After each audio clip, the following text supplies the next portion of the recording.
Hey 30-2s, welcome to your first lesson in your new unit, all about polynomial functions. What we will do in this first video is talk about what the heck is a polynomial, and we'll start to look at what these things look like as graphs. So the first question is, what the heck is a polynomial? Okay, a polynomial simply means this. We have several terms that are separated by a plus or a minus. So we've got several terms separated by a plus or a minus, and where the exponents are whole numbers. That's it. Okay, so let's look at the next three. Which of the three functions here is a polynomial? So if I look at the first one here, I look at my exponents. An exponent of 2, an exponent of 1, and really this one here actually has x to the exponent 0. That's a polynomial. Those exponents are whole numbers. If I look at the second one here, well, that exponent is an x. That is not a polynomial. And if I look at the third one, that exponent of -1 is an integer. So that is not a polynomial. So from the equation, pretty easy to recognize whether something's a polynomial. Graphically is almost even easier.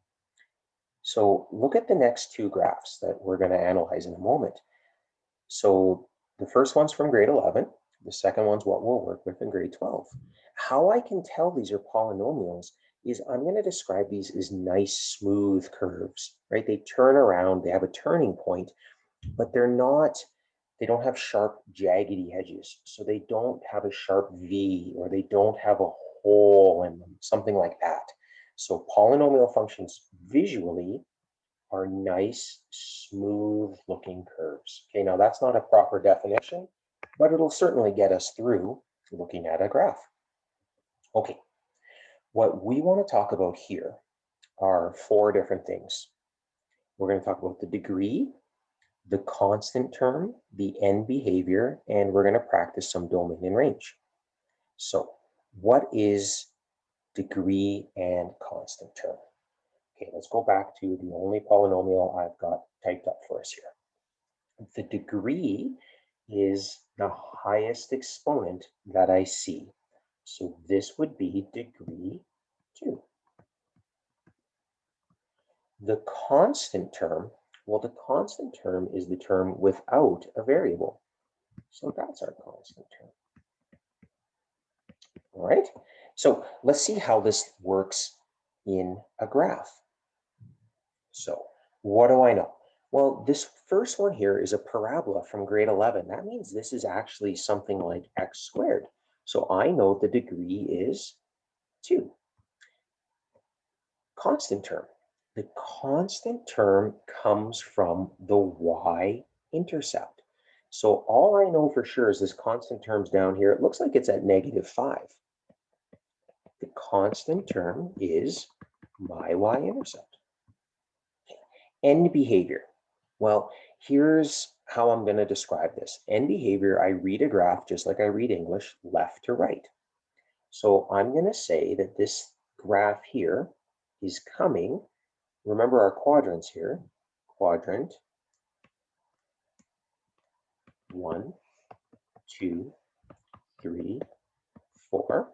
So this graph from left to right is coming from quadrant 3 and comes back down to quadrant 4. So how I could describe the end behavior, I could say I'm going from quadrant 3 to quadrant 4. I could say this graph is ending down is the other way I could describe that. And that would be this portion over here. Okay, and domain and range. Well, this graph never stops going to the left. It never stops going to the right. So that means my domain is the real numbers. Range. Well, this graph stops at the x-axis. So I'm going to say y is greater than or less than or equal to, ooh, almost made a mistake there. Less than or equal to 0, y is an element of the reals. Okay, so this is what we would have seen in grade 11. Now let's look at grade 12. So what I want you to see here in this one, this is a grade 12 graph. This will be a cubic function. How are you going to recognize this as a cubic? A couple of different ways. I want you to recognize this thing has 3 x-intercepts. So that means it's going to be degree 3. The other thing we're going to look at in the next lesson is something to do with the turning points here and here and how that's going to help us figure out the degree. Okay, there's that. Not so bad. Okay, the constant term. Well, the constant term's right here. So it looks like it's at about -1. So it's about -1. Again, you're really just looking at the y-intercept. Not bad. Okay, end behavior. Well, this graph ends going up, so I could say ends up. Or what you could say is this graph extends from, some people like to say, from quadrant 3 to quadrant 1. And domain and range. Well, this is your new cubic function. Well, a cubic function has a domain that is the real numbers. It never stops going to the left, never stops going to the right. And it has a range that's also the real numbers. Never stops going down, never stops going up. So there it is. There's your first cubic function. Here's another cubic function. How again do I know this is a cubic function? Well, I see 1, 2, 3 x-intercepts. So this is degree 3. My constant term. Well, my constant term is right about there. It's my y-intercept, so my constant term is 6. End behavior. Well, this time this one's ending going down, and it's starting up here. So I'm going to again say ends down, or the other way to say that is it extends from quadrant 2 to quadrant 4, just like that. And domain, graph never stops going to the left, never stops going to the right. Domain's the element of the reals. Range never stops going down, never stops going up. Domain and range are both the reals. Okay, there's what it looks like if I give you the function. Now, what if I just give you the equation of the function? Well, no big deal. All you're going to do is you're going to put this thing in your graphing calculator. And so take a second, go and put that in your calculator, and let's see what this thing looks like. Well, if you graphed it, you should have seen something that does something roughly like that. It's not perfect, but it's a good shape. But I didn't need to look at the graph to answer these questions. What's my degree? Degree 3. Constant term, -10. How does this extend? Okay, well, here I want to look at the graph.